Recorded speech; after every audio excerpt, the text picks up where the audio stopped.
From Virginia for 5 minutes, Mr. Connolly.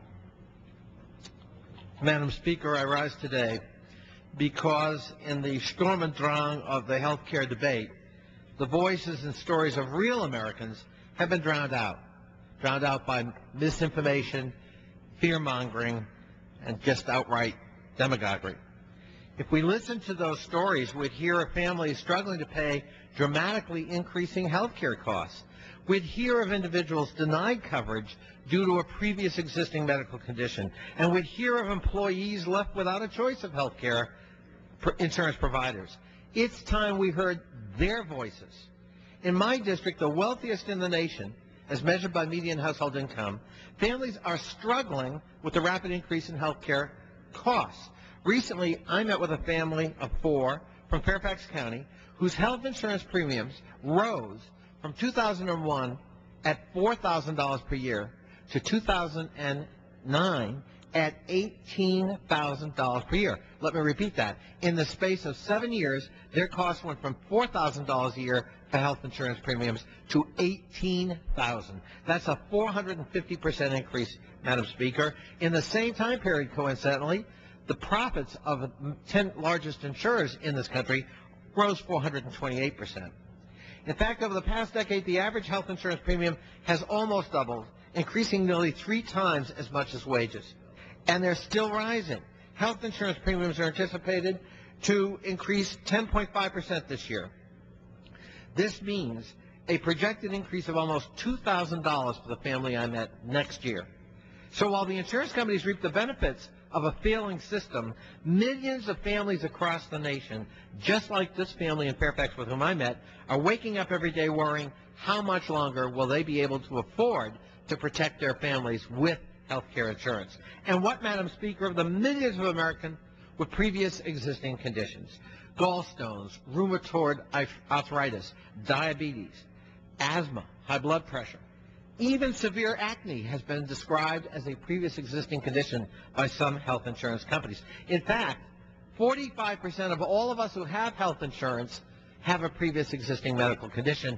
And if we're lucky to live long enough, virtually all of us will end up with a previous existing medical condition and at risk of not being covered by our health insurance providers. If you have a previous existing condition, insurance companies often will either deny coverage for that specific ailment or worse, drop you altogether. Millions of Americans face this every year. Millions find they're not insured. Who's listening to their voices? Madam Speaker, I know of a young paraplegic, the victim of a virus that attacked his spinal column and therefore frequently has medical complications. He went to 5 insurance companies looking for coverage. He knew he was at greater health care risk and he was prepared to pay a higher premium for that risk. What he wasn't prepared for was that all 5 insurers denied him coverage at all. No health care coverage whatsoever. Due to a previous existing condition, he had no chance for insurance, and he's not alone. That's why we must ensure that insurance companies end the practice of cherry-picking only healthy individuals and denying coverage for previous existing conditions. Those Americans that are currently covered by health insurance often lack true choice in providers. Health insurance operates through risk pools. The larger the pool of people paying insurance premiums, the greater the insurance company can balance the risk of having to pay out for the sick or the injured. Unfortunately, between 2007 and 2008, the number of uninsured among the 18 to 34 age bracket, traditionally the healthiest group in our society, increased by 635%, or 630,000, or 3.5%. In other words, younger people were less covered by health insurance in that time period. Those of us remaining in the health pool paid more as a result for our insurance premiums. When taking on new customers, insurance companies often have been far more willing to provide affordable coverage to larger groups.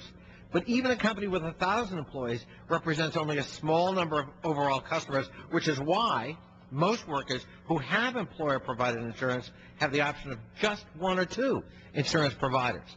That's not competition. And for those working for a small business, the options are even fewer. Now, only 43% of all small businesses in America offer health insurance to their employees because they can't afford it. As health care premiums continue to rise, more and more companies drop coverage and more Americans find themselves without health care coverage. So what happens to those Americans, Madam Speaker, whose jobs no longer provide insurance? What happens to those Americans who are self-employed or working part-time? Their voices have been drowned out in this debate, and I think it's time we heard from them. Thank you. Gentleman's time has expired.